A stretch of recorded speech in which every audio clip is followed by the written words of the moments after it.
Okay, it seems it is recording. Hello, Donna. Hello, Emanuela. It's so nice to see you. My gosh, it's been forever. Yes, it's beautiful to have you here and to talk a little bit. But as we said, we would like to publish this conversation. So before to start, I would like just to give you some free space to present yourself, and I will do the same, just to help the other people to know who are these two faces. Well, my name is Dawna Jones, and my work involves change and complexity and taking your whole self to not just work, but well beyond that into helping to design a world that works for everyone. So we're going to be talking about my 9 years of homelessness and what that means, but we're also going to be talking about what it means to you and where anxiety and depression come from and the source of it, which I think is really, really a big topic right now. Ema, over to you. Thank you very much. Well, I am Emanuele, and I used to work with Cocoon Project in helping organizations, but I'm discovering that this means very, very much more than that. Is the deepness of working with people and all their emotions, thoughts, feelings, and ideas and relationships and so on. And so for me, it's very valuable to have this conversation about how to, let's say, how to help those people in finding the best way to be themselves and be valuable for the whole ecosystem. And I'm doing it more and more, let's say, in these years. For this conversation, yes, I already anticipated something. With Donna, we were talking in WhatsApp just to understand what is in this moment of the human history, the most important topics that we are facing as Emanuele and Donna, and we agreed that there is one very important topic that is emerging as a urgent and important one, and it is related to youth, to young people, that in this period it seems that they cannot manage, they cannot handle the ever increasing complexity of our world, and it means that more and more people feel to be without energy, and anxiety and depression, as Donna was saying just a few seconds ago, are increasing. But there is the possibility, and I think there is our duty somehow, to help those people in finding the way to use all this energy in a positive and proactive way. And so I would like just to share some insight through our stories about how leadership is changing and how leadership is now a very important way to use all this energy. In particular, in a moment of history in which the focus is not anymore on specific entities, but it is on ecosystems. So in relationships between all these entities. So I would like just to leave the space to some stories that we think is worth to be shared with all the community and the whole the ecosystems in which we live. Thanks, Tima. Thank you very much. Yeah, I think what's interesting about this shift that we're going from linear to something that's more relational based is that the relational side has always been there. All that's happening now is we're becoming more aware of it, and we're actually recognizing it as being the operating system of life on Earth. So that now means that we've got the opportunity to bring it into our more cognitively, more consciously into our relationships, into workplaces, because that's actually what powers performance, contrary to the idea that process and the mechanics behind things do that. So the other point that you made that I think let's pick up on is just the idea that complexity is increasing. It is definitely increasing, and what's failing is the application of linear thought to working with it, because it's just not capable of handling those multiple points of information, or interactions or anything else. And so not just young people, but certainly young people are feeling it because there's a very strong awareness in their consciousness, in young people's consciousness, that there's something more. But their training that people get in school, business schools and workplaces, is that you value the rational mind, and that's what dictates, truth in the world today. If you can prove it, if you can research it, if you can substantiate it, then it must be true. But in reality, there are truths that permeate many more layers than just cognitive recognition. If that were the case, we would not have progressed at all. And some could argue that there are places where we haven't. But as you and I were talking about before we started, I think the thing that I find very intriguing is that we're busy working on technology to augment humanity, to make us better, make up for our weaknesses and our failings. And we're not even coming close to realizing what we've got, what we're actualizing, because we're simply working with rational and working with a much more narrow band. So this ecosystem concept of thinking about things in relationships gives us a real opportunity to dive much deeper into who we are and bring much more of ourselves online. Yeah, and I think that it is now the moment, building on what you're saying, to stop talking about things like work-life balancing or that kind of stuff, and start to talk about integrating. So how can we integrate our life with our work, with our friends, with our passions, with our hobbies, and so on? So how we can finally integrate all my individual layers, let's say from rational to emotional to instinctual and so on, and all that surround me. How can we have an integrated experience of our life? And so I totally agree with you. And I think that in this moment of human history is the right one to start to do it seriously. Because, it's not just a matter of having something more, but it is mandatory, at least in my opinion, to avoid to just kill ourselves in a world that is in this moment dangerous. If we don't change something, it can become dangerous. And so I think now it is mandatory to have this kind of conversation and this kind of work. Yeah, I absolutely agree. And I think the other thing that's interesting, in the last couple of months, I've had more and more young people in particular, but not restricted to young people, come forward with an anxiety, noticing that they're feeling anxious and terrified it's going to turn into depression. And of course, when I wrote an article on this for the Huffington Post, but when you have anxiety, it can be it's a call, it's a push for something more to come forward. And it's a response to what's going on in the world today. So if you're afraid of it, you make it worse.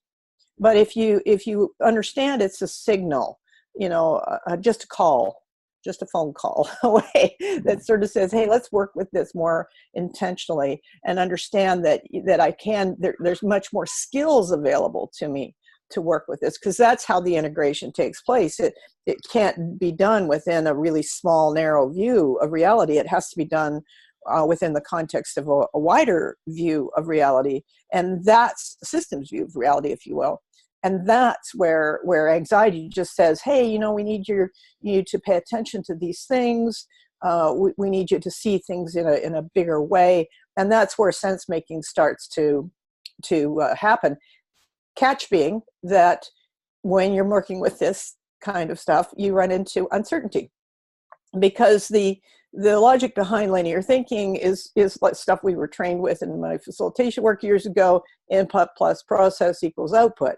And that output, is something that's predictable, it's certain, we know what it's going to be, we just have to, get it. But there's nothing about today's world that falls into predictability. And so, in fact, the nature of complexity itself is that it requires a lot of creativity to work with what shows up. So this is the fun part, because this is where, when you look at uncertainty, it becomes an ally, not the boogeyman, so to speak. You know, I think that's the big shift in awareness, that we're moving toward something that we actually get to play with what shows up, and then play again, and just keep working with it as it emerges. And where we place our focus will very much have an impact on what shows up next. So anxiety being an example, if we look at anxiety as being the big bad thing before the depression, you will invariably end up on meds, which treats the symptom and not the cause, instead of heading for connecting and connection with the self, with what has meaning, with values that matter, with people. So it's that switch from desperate analytical sort of root cause thinking into something that says, no, we need to widen this whole thing and go to connection. Yeah. That was a long. No, absolutely. It's absolutely easy, I think, for all the people who are listening to this recording. At least for me, it is very easy to understand what you're saying, not only in a rational way, but also feeling what you're saying. I think that at least my generation, but it's not only related to my generation, experienced all the things that you are saying. So it is extremely concrete, and for that reason, also because it is complex and it is not linear. We were thinking about sharing stories, because in a story there is no something that is not a list of things that you can do or not do, and it work or not work.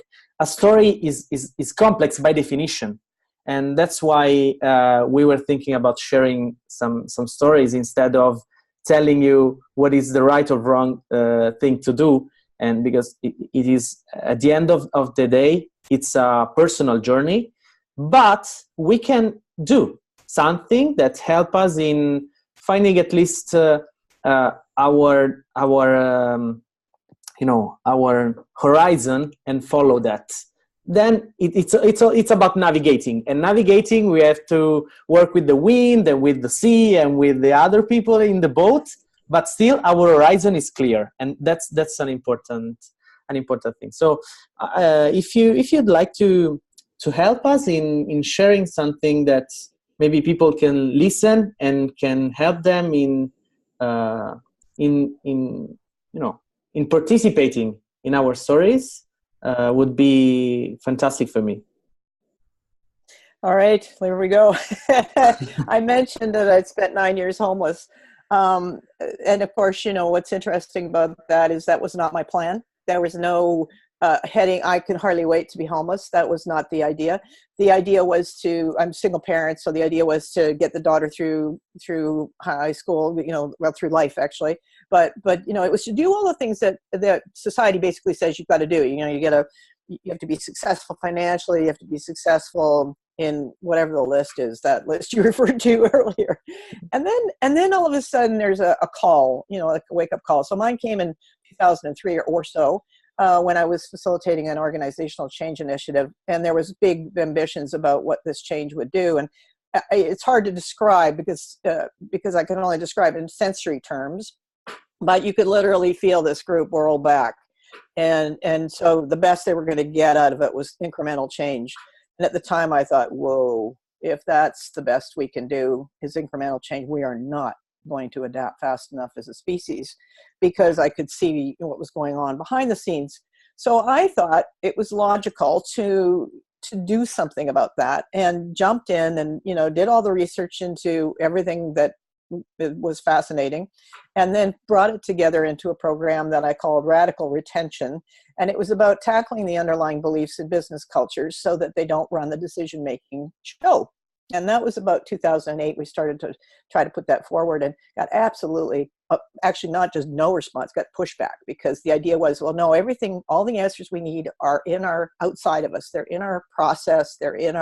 We don't need to actually think about, who we are or we're applying or doing things. So I had, by that time I'd sold everything that I owned to keep financing this vision. And, in 2009, I became homeless. So on the road, all my stuff was sold and the equity had been completely depleted. And that brought me face to face with my own set of beliefs around how the world works. And boy, I tell you, there's nothing more, well, I'm going to use the word brutal because that's how it felt in a lot of ways, but it's almost like you've got this, a nice home space and everything, and then bam, you're in your car on the road. It's just like, now what? So this is the place where the uncertainty it's almost like driving into a brick wall and you go, okay, that's very uncertain. And I just found myself making things up as I went for quite a while. And then I had the chance to write Decision Making for Dummies in 2014 and did that. And by that time, people I'm sure will laugh at that because Decision Making for Dummies is actually for smart people, but it brought together all, like here's the dummy, but it brought together all the science and understanding of human spirit and then all the usual tools and stuff and forward edgy tools that we have available. The point is that by that time, I had run into just about every form of judgment that you can possibly imagine. And what that calls for from a leadership point of view is transcendence. It calls you to rise above it. And I mean, I was told to get a job at Walmart. That's a really good way to reboost your career. My career has been in leadership and facilitation and decision making and complex stuff. And now I was going to reboot it using Walmart as my, I mean, honestly, really ridiculous propositions for getting a big shift in global consciousness starting at the leadership level. That was my mission. So what it turned out then is that those experiences of being thrown into the unknown, into the uncertain, in my case, thrown into it, but now it's a lot easier to choose it because then you can at least guide your way through it. But that's really the vehicle for working it with the world of dynamic change and just to continue to pull away anything that sits in your way. But more importantly here, it's to use these things that are unpredictable, surprising, to become more of who you are, to go deeper into yourself. And I mean, I'm a self-reliant, independent person, and I tend not to ask for help, but boy, I had to have help. I had to not just occasionally ask for it, but I had to receive it. And that's not a particularly easy thing for me either. And certainly Cocoon was a big part of that. The pummeling you get, and I'm super sensitive, so it almost like it gets cranked to the nines, but the pummeling you get for pushing against the flow is difficult, and you have to have support. I don't think I would know. I ended up living with people unintentionally, where I'd move in and then we would have conversations, and I would be there for periods of time. I would never know them. They would not be the kind of friends they are today if that had not happened. I heard the best and the worst of what was going on in life at that time. It's when you get into those positions that you realize that there's so much to be gained from what you're working with. So I'll give you, for example, I was working with a young woman over the summer, and she had been dealing with an eating disorder. But that eating disorder, as we discussed it, conventional medicine has its own view, but intuitively, it was a strategy for dealing with the conditions at the time that she was in. And the strategy no longer was needed. So it was more a matter of clearing out that program because you didn't need it anymore. It had served its purpose at the time to just try and claim some sense of control in life, but it had finished. So everybody's got something like that going on. There's some place where the idea that unconsciously that this is the way it works. Everybody's got that adversity that you faced, and now it's just a matter of saying, well, what's that value what value did that give me in my life? And for me, it completely expanded my consciousness, and it did it by throwing every fear at me and saying, well, what do you want to do with this? Do you want to go down with it, or do you want to, rise above it and come up with something more aspirational to aim for? And obviously I ended up staying with the aspirational side because it's healthier, and I'd already been through depression and it was not that much fun. So I couldn't see the point in going down that path. But at the same time, it's an easier, from a societal point of view, lure, a place to go, because, society rewards conformity in a huge way. And so a number of people, it says to me, well, aren't you depressed? You should be depressed. You need to be depressed. And I thought, well, how's that going to help? So it was fascinating, the kind of things people would say to you, just as openers, and how also, as I've come through the journey, the 9 years, and just having had a home now for 6 months, now they see you and they look at you differently.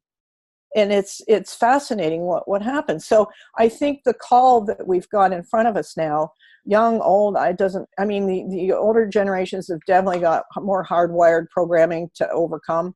But younger people are in a better position, both in terms of their consciousness, but also in terms of where they are in life, to sort of look at it and say, I think I'm going to work with this differently. And that's, I think, the opportunity we have from a leadership point of view, is to really break through those old, crusty habits that are completely useless in a complex, very volatile, world that we're in. We get to do things differently. We get to design things to be better, but we can't do it if we assume we have no power, or we can't do it if we assume power and leadership are only in positions of authority. We have to do it by, either dreaming it into reality or designing it into reality, or it's very creative. Let's just put it that way. And so it's a much bigger set of intelligences that we bring. You're bringing, all of this fuller, wider spectrum. Each person will have their own area where they shine, and that's the beauty of it. So I think it's really exciting time, and I don't know if that's that's this kind of story that helps, but yeah, it's living out of your car, moving from one place to the other, cat sitting, house sitting, dog sitting,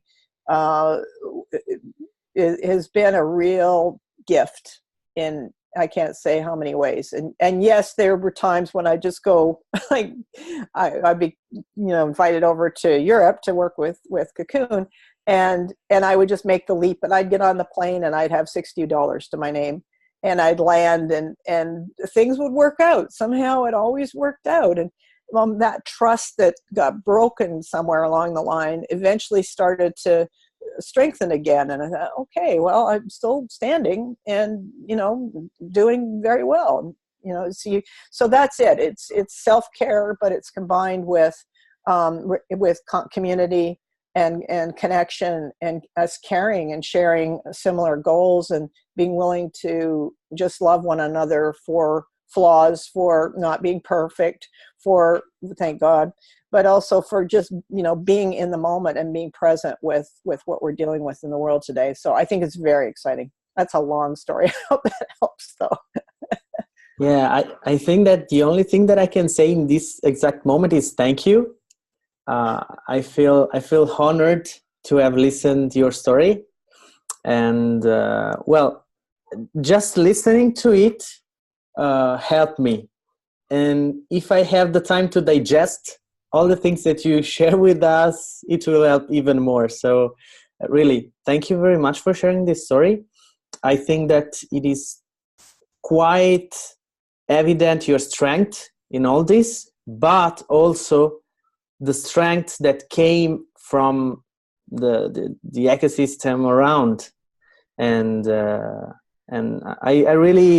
I'm really happy to know you personally, and to know that that there is a way to help people, just sharing our stories with them. So at least I want to say thank you. Oh, thank you, Emma. Thank you very much. And you made me remind. I try to be quicker also because my story is not so long in time. It was just a period of few months, but you made me think about when I started to work with Cocoon Projects. That is the company I work with and now. And you mentioned also, I took a plane without knowing anything about Cocoon, just because I was invited to join a meeting with them. And on that plane, I had a panic attack. It was the first one in my life, the first and only, fortunately, in my life. But it was terrific for me. I thought I was going to die because, my heart was beating faster and my head and so on. And I had this panic attack, and I didn't know what was happening. It was just a plane. I already taken some planes before, but still in that occasion I had this panic attack. And for the months, like 3 to 6 months after, I had this strong anxiety.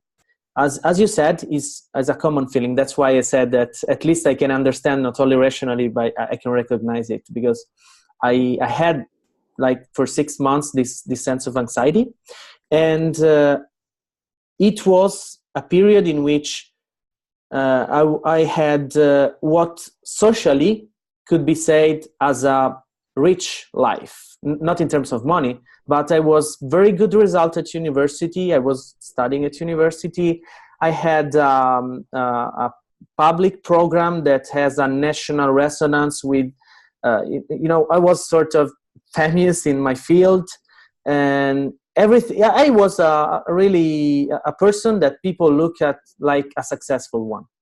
But then now, if I see to those days, it was just the social pressure. And when I met Cocoon, that helped me to understand that something wrong. There was something wrong in that period, and it happened that I had the panic attack. So it is a sign that I received, and it was, as you said, a real gift, because it forced me to stop and to think about what was happening. So after those periods, I just started to let go everything. Like, I quit university. I'm not saying that you have to quit university, but in that period, it was not what I had to do. I quit my program and all the, the fame that I had. And now I don't miss it at all. I don't miss it at all. I feel much more, full of myself, full of my identity than I was before. And it started everything with that panic attack and that anxiety. So I would just to stress that when you are living these kind of feelings, it is time to stop and to start again, even if it can hurt, and it will hurt maybe, but typically it hurts. But it is a new beginning, and probably what comes after will be unexpected and beautiful. At least in my case, it was. Yeah. I could not agree with you more. That is very beautifully stated and experienced as well, because it's that recognition that I just have a call coming in and I need to stop and think about where I am and who I am. And yeah, beautifully done. Yes. So if we want to summarize it, I have just an invitation for all those people who are looking here. If you are like in a moment in your personal life, in your working life, with your company, with your relationships and so on, and you feel this pressure, well, it's time to invite this pressure and not to push it back, but to invite this pressure and to face it with the support of your ecosystem. That can be a family ecosystem, that can be a work ecosystem, or if we move to a organization level, it can be the ecosystem of organizations that are around yours. And it can be really powerful to bring all these thoughts to a new level in which the organizations start to create ecosystems that are healthy for all of them and for the humankind as a whole. That's just my invitation, what came in my mind listening to you, your story, and remembering mine. Well said. Okay, so if you want to leave some few words, then we will say goodbye. I don't have anything to add to that. I think it was brilliant and perfect. Yeah, thank you again, Dawna, for being with me and with us. I really looking forward to meet you soon. Likewise. Thanks very much, Ingmar. Thank you.